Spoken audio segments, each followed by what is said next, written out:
Good evening, ladies and gentlemen, and welcome to another edition of Friday Night Primetime here on RaceSpotTV, streaming live on iRacing Live, and welcome to Monza, one of the fastest racetracks in the world, especially if you are in an open wheeler. Well, Connery, realistically, outside of an oval, this is the fastest track that drivers come to.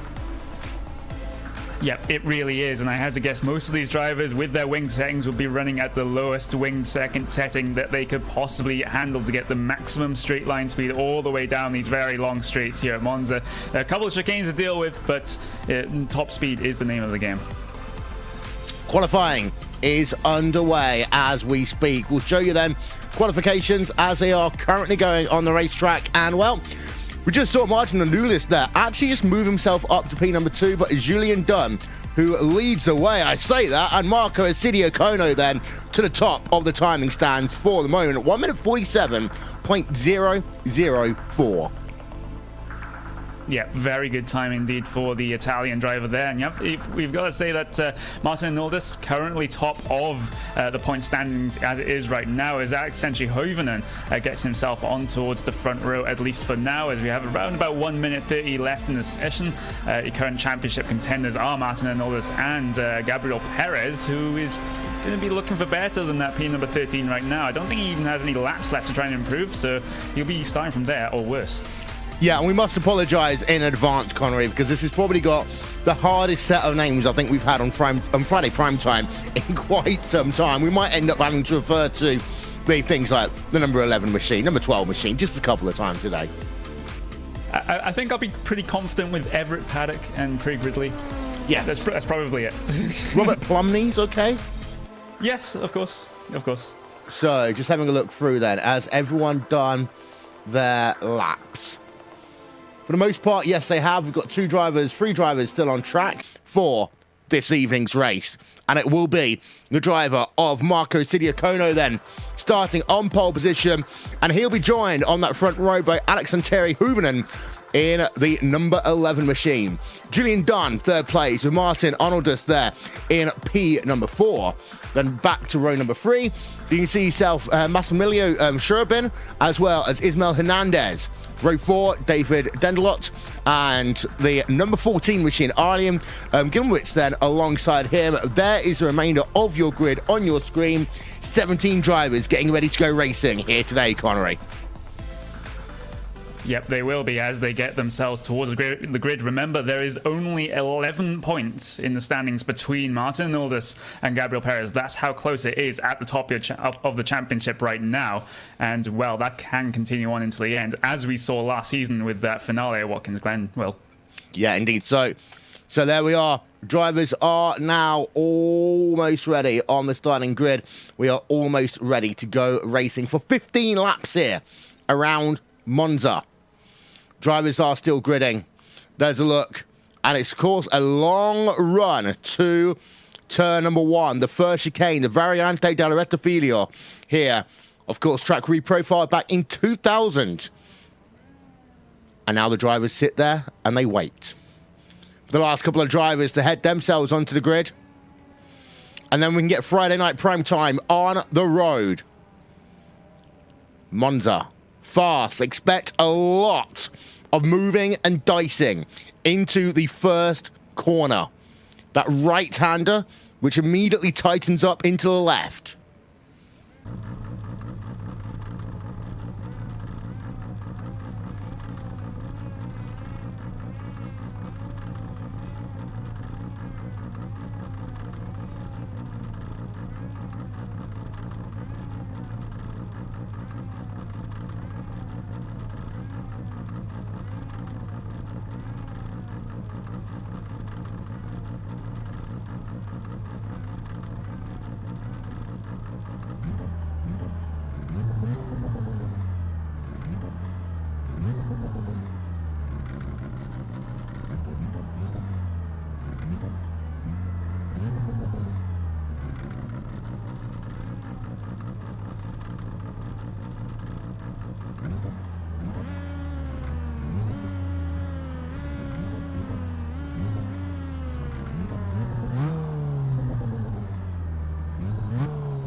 is Assidio Kono who leads the way right now as they come towards Curva Parabolica for the first time, but there is drafting going on behind them. Let's go on board with the driver of Assidio Kono. He has lost that race lead now, as you see that they are almost going to be 3 wide actually as they head themselves out the final corner to complete lap number 1. They are 2 wide, 2 deep. It's like they're at Indianapolis right now.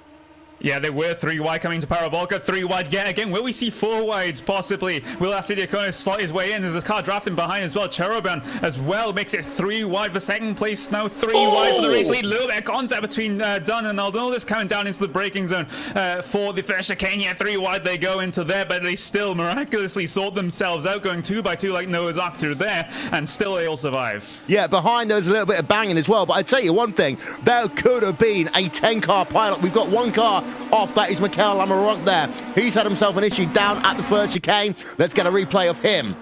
He was at the rear of the field anyway, or the mid-pack of your field.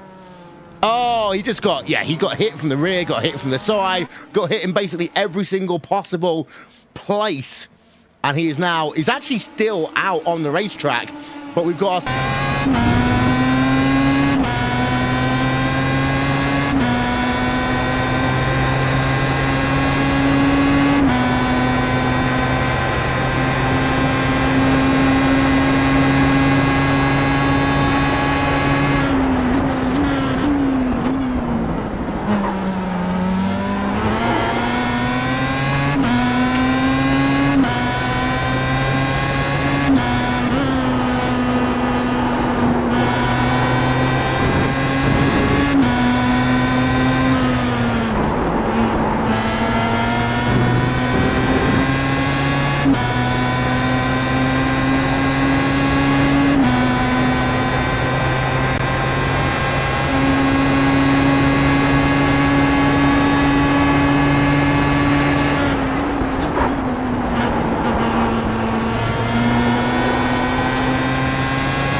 number 13.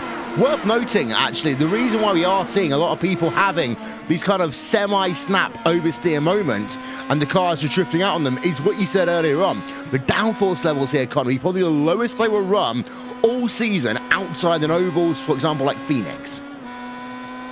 Yeah, exactly. You just want to maximize the straight line speed here. You can compromise the downforce through the corners since they don't really matter that much around here. And, well, as a result, you...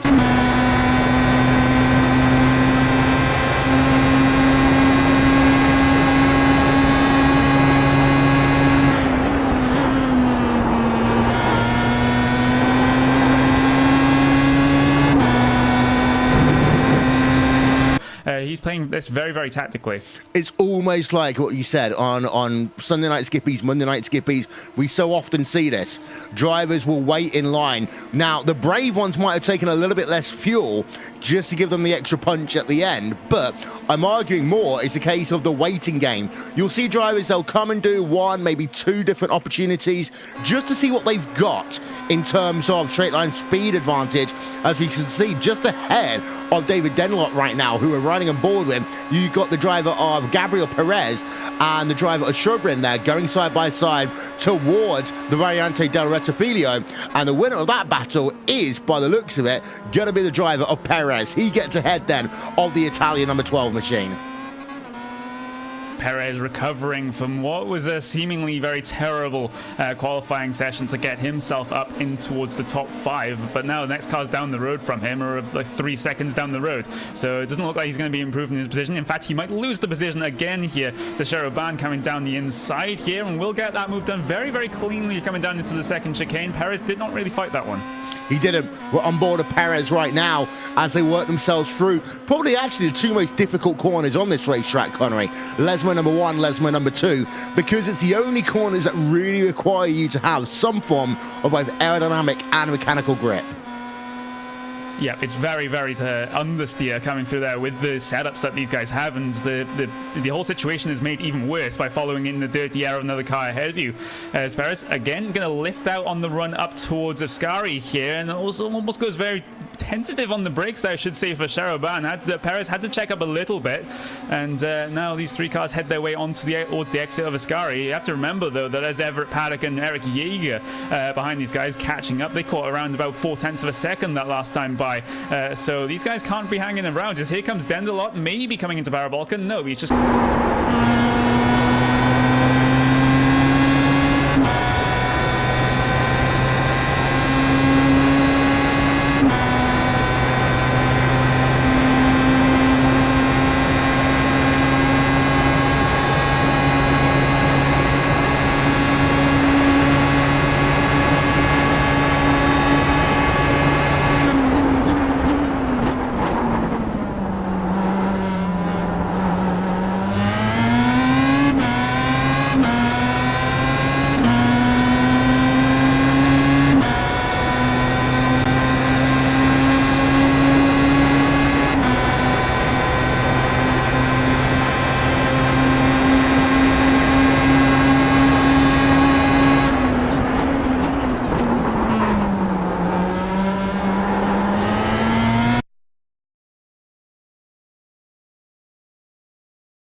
yeah, maybe running too little of the wing on the front and the rear of that car, and it's just not at all stable.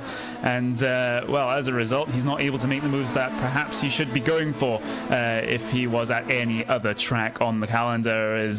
I've noticed that Garrett Perez has again dropped back to P number 7. He's currently at the back of these 3 cars at the front of the train here. Is actually the leader of that train. Jovan had a horrible run coming through the Ascari chicane, gives the run to Eric Jaeger and Denzelot behind, as they will get the draft passes complete, I suspect. Coming into Parabolic, it's going to be 3 wide, coming down the front, the back straight here. Denzelot right down the middle. Actually, a little bit of contact between himself and Sheraban. He will have...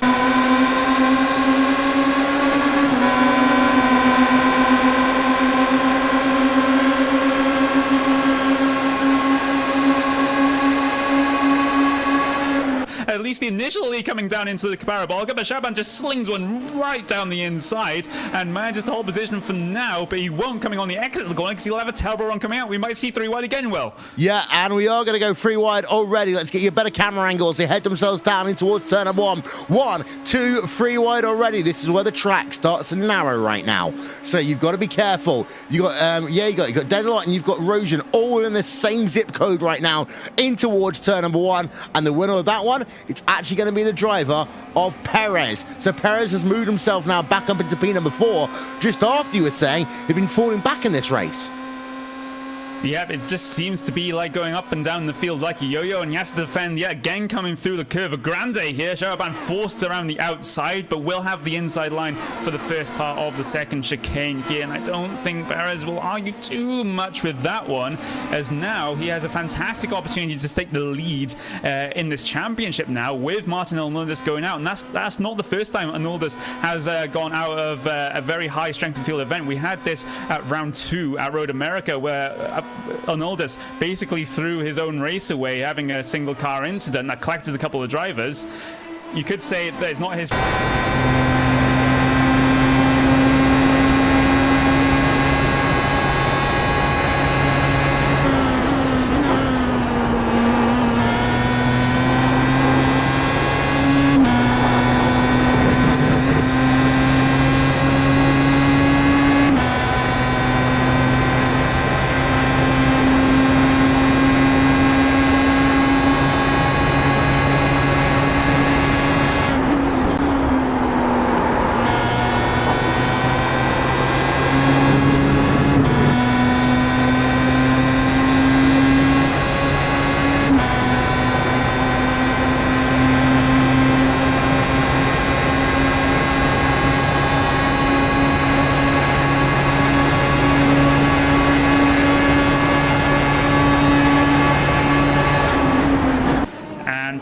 Just going to secure that position for the time being. And you know what? We did it last season. We came back to a series. We might do it again. Here's ProMazda. If you have a close run at the end of it, as Marco Asidiacono does move himself to the race lead. And actually, no, Don is going to...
got Gabriel Perez.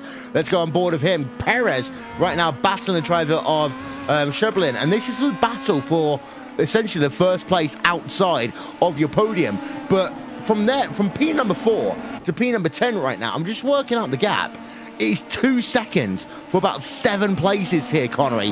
It is so tight in your mid-pack, and that means the final lap is going to be incredible to watch. Yeah, it is. I'm showing around about 2.5 seconds. So you're completely correct there with the gaps there, Will. And as you say, it's just going to mean that this final couple of laps here is going to be absolutely fantastic indeed, as these drivers decide to jostle for positions in your mid-pack. As Robert Plumley has the run coming out of Ascari here over Stefan Royskin there in the number 17 machine.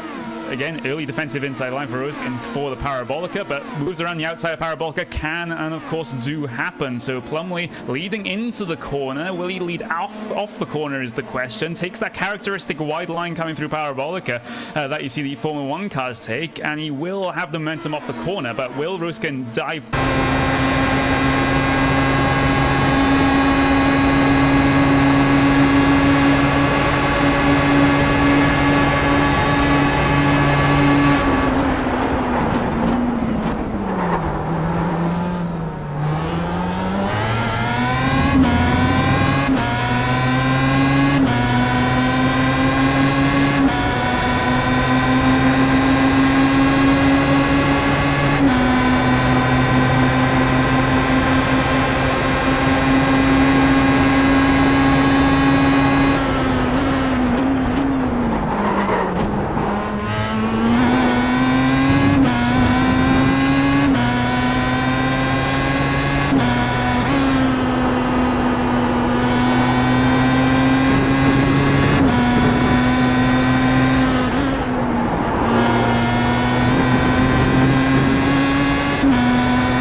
Esteban will take P number 4. Robert Plumley will end up getting P number 5 as well. But there's absolutely nothing that Alcidio Kono could have done at the front. As soon as he messed up his exit to the from the first chicane, that was pretty much done. If you excuse the pun there, Will. Hello. But yeah, his last lap chance was pretty much done, apart from Parabolica, once he messed up his run coming out of the Vertifilia. Worth noting, though, that Robert Plumley and Eric Jager are both up 10 places plus in this motor race today. That is fantastic to see, as here's a look then at your final race results. And Julian Dunn wins by 0.061 of a second over Marco Isidiakono. Ismael Hernandez then in third place for this event. Then you got yourself, Ismael Hernandez in third place, and Massimiliano Sherburne then in P number 4. Robert Plumley moves up 12 places to get to P number 5. Eric Jager up 10 to get P number 6. Stefan Rojan then in P number 7, Gabriel Perez in 8th place, Oilen Gumnitz then in 9th, and David Dendelot rounds out your top 10. They are the remainder of the results up on your screen. We will take a moment to breathe. We'll talk to drivers. We'll talk about what's happening on RaceSpotTV over the next week after these messages. You're watching Friday Night Prime Time.